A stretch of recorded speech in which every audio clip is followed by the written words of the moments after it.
По успешното справување со првиот бран од пандемијата, а со доаѓањето на зимата, Европа е на средина од вториот бран на коронавирусот. Овонеделните бројки на заболени во рамките на Европската унија и Велика Британија надминаа 45.000 според Европскиот центар за заштита од болести. Франција веројатно ќе биде најновото жариште, откако неколку дена поред јавува за рекорди од над 13.000 болни. Стапката на смртност е стабилна 72 дена, иако Бугарија, Хрватска, Малта, Романија и Шпанија излегуваат од оваа рамка. Неколку земји од утре веќе ги враќаат строгите мерки во ведувањето на карантин.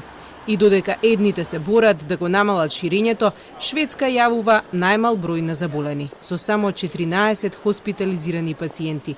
Кога сите ги затвораа училиштата, рестораните, па дури и границите, швеѓаните уживаа на слобода. Оваа контроверзна стратегија го сврте вниманието на целиот свет, но во исто време во земјата имаше и најмногу починати од коронавирусот во споредба со незините скандинавски соседи.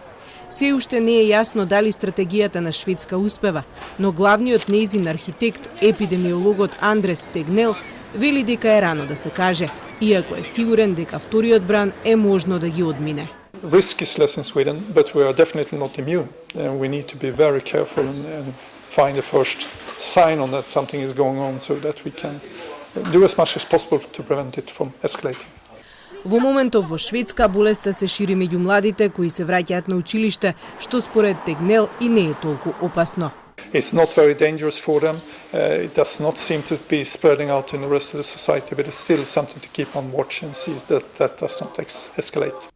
Многумина им завидуваа на слободата што ја уживаа швеѓаните, но потоа болеста почна да се шири во домовите за стари лица и голем број од нив не успеаа да се изборат со неа, поради што Шведска имаше и најмногу починати во Скандинавија. Она што Шведска потоа го правеше е брзото менување на мерките. Имаше и социјална дистанца и забрана за културни и спортски настани, забрана за собирања, но ништо од тие мерки не беше присилно воведено.